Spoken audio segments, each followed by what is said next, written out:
নমস্কার। আজকের ভিডিওর মাধ্যমে আপনারা দেখবেন এমআই ট্রিমার 2 সম্পর্কে। আজকে এমআই ট্রিমার 2 এর রিভিউ করব এবং আপনারা দেখতে থাকুন এই ভিডিওর মাধ্যমে।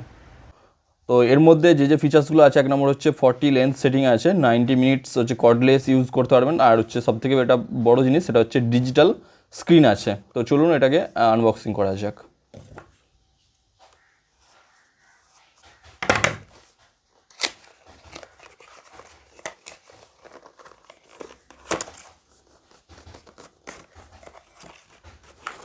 প্রথমে আসছে একটা কেস,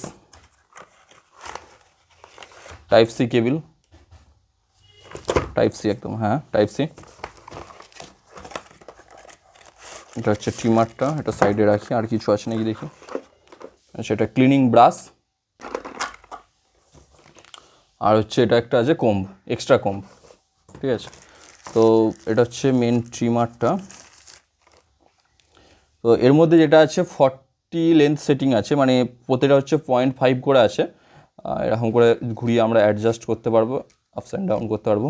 আর এটাকে খোলার জন্য এরকম জাস্ট উপরটা প্রেস টানলেই খুলে যাবে। আর তারপর আমরা হচ্ছে সেকেন্ড যে কোম সেটাকে আমরা অ্যাটাচ করতে পারবো এইভাবে দিয়ে, তারপর এরকমভাবে করা যাবে।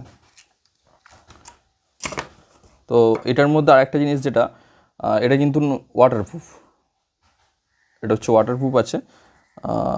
আর হচ্ছে এই দিকে আছে টাইপ সি কেবল, কানেক্ট করা যাবে এইদিকে। এই যে এটা হচ্ছে টাইপ সি।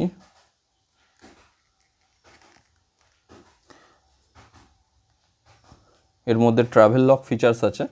আর এমআই ট্রিমার 1 এর থেকে এমআই ট্রিমার 2 এর মধ্যে যেটা আপগ্রেড হয়েছে সবথেকে বড়, সেটা হচ্ছে এর মধ্যে কিন্তু ডিসপ্লে শো করছে, যেটা এমআই ট্রিমার 1 এর মধ্যে ছিল না। আর এর মধ্যে ট্রাভেল লক ফিচার্স আছে, যদি সাপোজ আমাদের ভুলবশত এরকম লক করে হাত পড়ে যায় তো তাহলে ট্রিমারটা অন হবে না। তো এটাকে ডিসেবল করার জন্য 3 সেকেন্ড প্রেস করে ধরে রাখতে হবে। তো এবার অন হয়ে গেল, কত পার্সেন্ট চার্জ আছে সব কিছু দেখা যাচ্ছে। আর এই উপরের যে এটাকে খোলার জন্য এরকমভাবে জাস্ট খোলা যায়, আবার ইনসার্ট করা যায় এইভাবে ইনসার্ট করা যায়।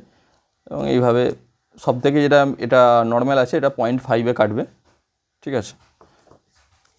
এটার মধ্যে কুইক চার্জ সাপোর্ট আছে, ঠিক আছে। আর 90 মিনিট ইউজ করা যাবে, কর্ডলেসভাবে ইউজ করতে হবে এটা। আর এটা হচ্ছে সবথেকে বড় যেটা সুবিধা, সেটা হচ্ছে এটা ওয়াটারপ্রুফ, মানে এটাকে ওয়াশেবল করা যাবে, ফুললি ওয়াশেবল।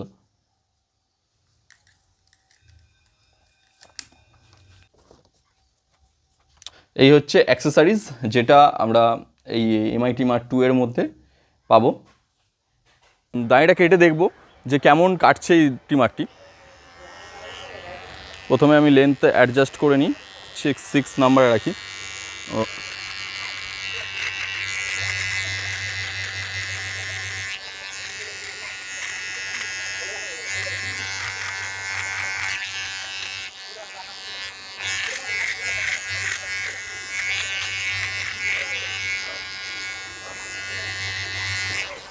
এরপর এই ক্যাপটি খুলে দেখব যে কেমন কাটা যাচ্ছে, ঠিক আছে। এতে দেখলাম ভালোই মোটামুটি কাটা গেল। তো এটা ক্যাপটি খুলে দেখব।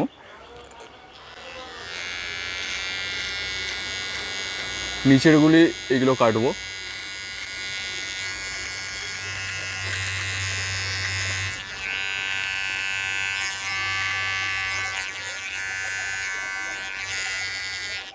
তো আপনারা দেখতেই পেলেন যে কত সুন্দরভাবে এমআই ট্রিমার 2 দাঁড়িটা কাটলো। তবে কিন্তু আমি একটা জিনিস লক্ষ্য করেছি যে এমআই ট্রিমার 1 এর থেকে এমআই ট্রিমার 2 কিন্তু এর মধ্যে যেটা এই হিটিং ইস্যু সেটা কিন্তু অনেক কিন্তু কমে গেছে। মানে এমআই ট্রিমার 1-এ এই প্লেটটা কিন্তু হিট হতো, কিন্তু এখন হচ্ছে এটি হিট হয়নি। এবং এটি সবথেকে বেশি যেটা সুবিধা সেটা হচ্ছে এটা কিন্তু স্টেনলেস স্টিল, মানে কোনো রকম এতে মরচে পড়বে না বা কোনো রকম কিছু জং ধরবে না, ঠিক আছে। এই ব্লেডটা এটাই সুবিধা। আর প্লাস্টিক হলে তার মধ্যে একটা সমস্যা থাকে, সেটা হচ্ছে নিচের দিকে স্প্রিংটা কেটে যায় অনেক সময়। তো সেই কারণের জন্য পুরো ব্লেডটা চেঞ্জ করতে, এবং ব্লেডের দাম প্রায় আমি সার্ভিস সেন্টারে যোগাযোগ করে দেখেছি প্রায় 300 টাকার মতন, 300 থেকে 400 টাকার মতো একটা শুধুমাত্র ব্লেডটির দাম। তো স্টেনলেস স্টিল থাকলে এটা হচ্ছে অনেকটা রিলায়েবল, ঠিক আছে। তো আপনারা দেখলেন এমআই ট্রিমার 2 ঠিক কত সুন্দরভাবে দাড়িটা কাটলো। এবং আমি যেটা আমার নিজের পছন্দ হয়েছে, এমআই ট্রিমার 1 এর থেকে এমআই ট্রিমার 2 কিন্তু অনেকটাই ভালো কাজ করেছে এমআই কোম্পানি। প্রথমত হচ্ছে 1 নম্বর এর মধ্যে যে হিট ইস্যু সেটা কিন্তু কমে গিয়েছে। আর 2 নম্বর হচ্ছে এমআই টিমার 1-এর মধ্যে একটা কম্বের মধ্যে একটা গ্যাপ ছিল, সেই গ্যাপটা কিন্তু কমিয়েছে, সেটা হচ্ছে সবথেকে ভালো কথা। আর 3 নম্বর যেটা, সেটা হচ্ছে এর মধ্যে কিন্তু একটা ডিজিটাল স্ক্রিন আছে, যার মাধ্যমে আমরা নিজেরাই দেখতে পারবো যে কিভাবে এটা কত % চার্জ আছে, এই সমস্ত কিছু আমরা কিন্তু দেখে নিতে পারবো। আর এটা তো প্রথম থেকেই ওয়াশেবল ছিল, এখনও ওয়াশেবলই আছে, যেটা হচ্ছে এটা একটা বড় অ্যাডভান্টেজ বানায় এই টিমারের। আর কেমন লাগলো ভিডিওটি জানানো হচ্ছে কমেন্ট করে, আর বন্ধুবান্ধবদের সাথে শেয়ার করুন, আর ভালো লাগলে অবশ্যই একটা লাইক দেবেন।